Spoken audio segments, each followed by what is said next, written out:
What do the Vanderbilt Medical Center, the Southern Baptist Association, and the National Football League all have in common? Anyone want to take a guess? The correct answer is that they are all nonprofit organizations.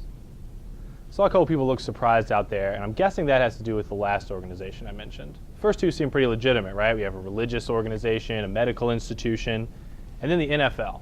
One of the most successful sports leagues in the world, massive revenues, a commissioner that makes more than $30 million every year, and it's a nonprofit, doesn't pay income taxes on any of it.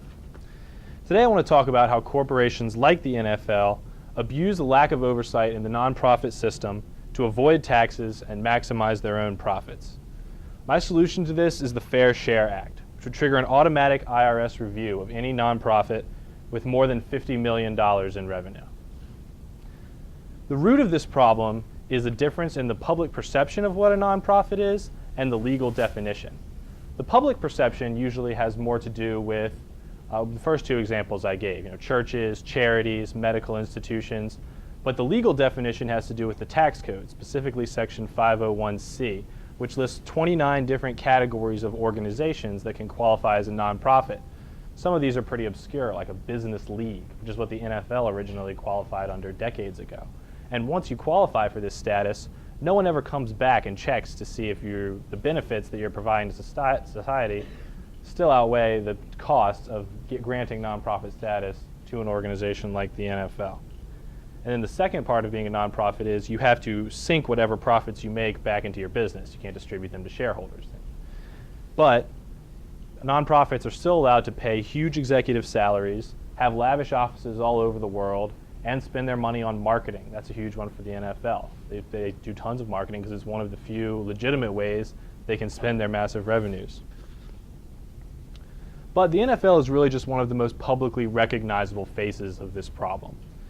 Let's talk about the Susan G. Komen Foundation. I'm sure all of you have heard of it. Over the past 30 years, they've raised billions of dollars for cancer research. But most of the people that contributed to that organization don't know that only about 20% of donations actually go to cancer research.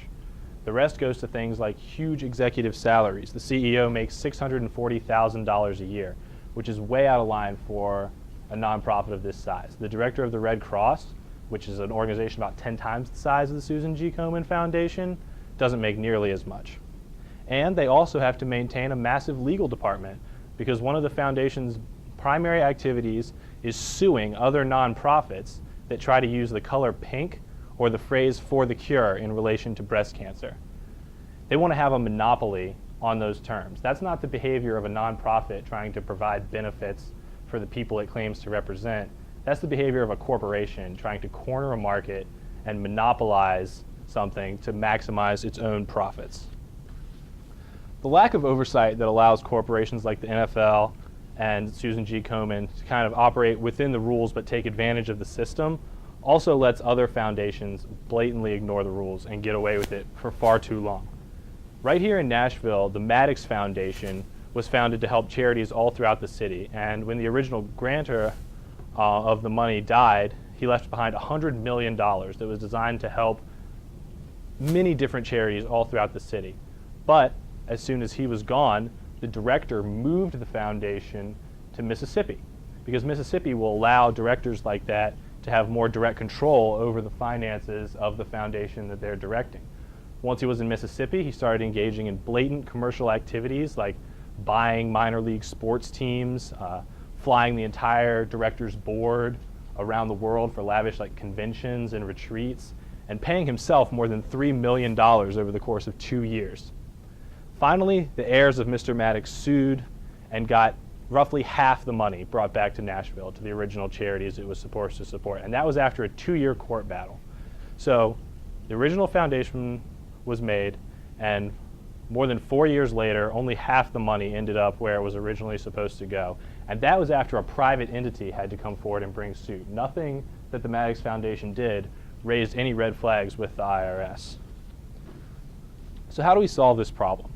It's tricky because we're dealing with a wide range of offenders here. We have people like the NFL who are benefiting from an outdated classification of their league, which was made back when it started, when no one knew that it would become the massive juggernaut of a sports league that it is today.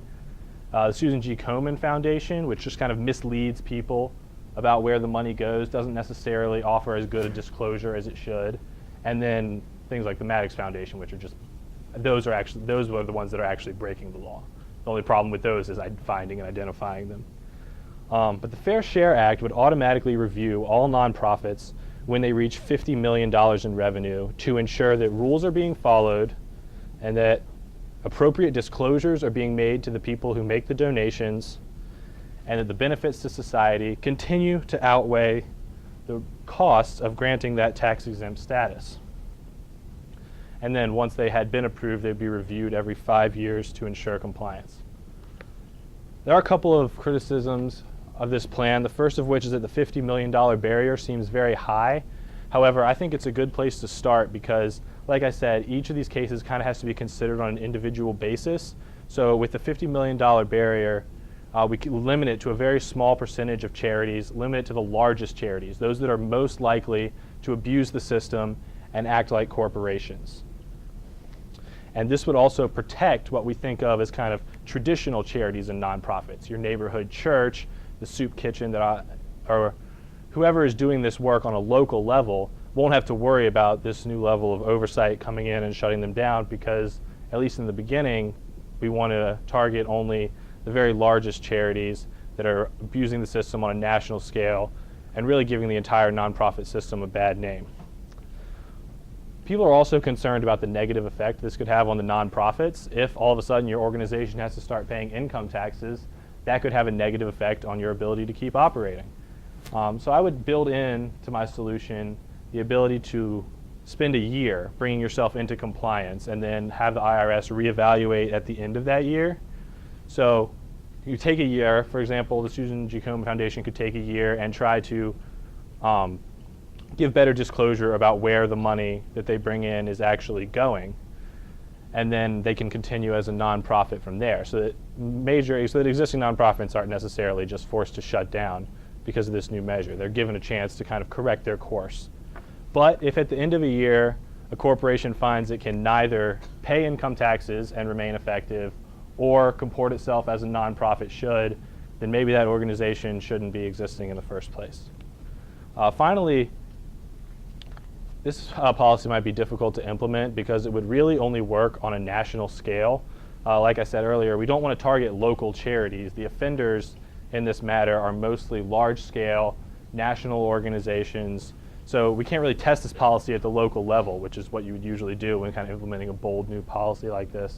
However, I think that the national scale is possible because people have strong opinions and strong emotions when it comes to these issues. They don't want to hear that they donated to cancer research and only 20% of that money actually went there.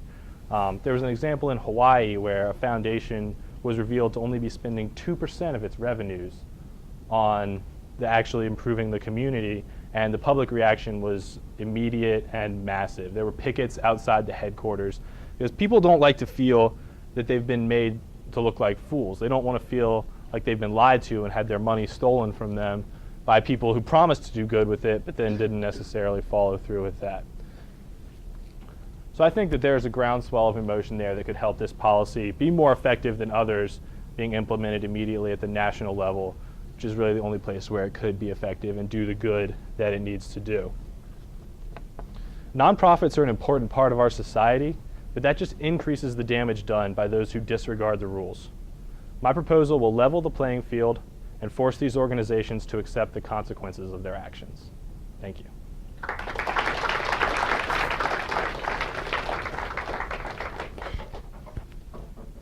should probably leave this behind.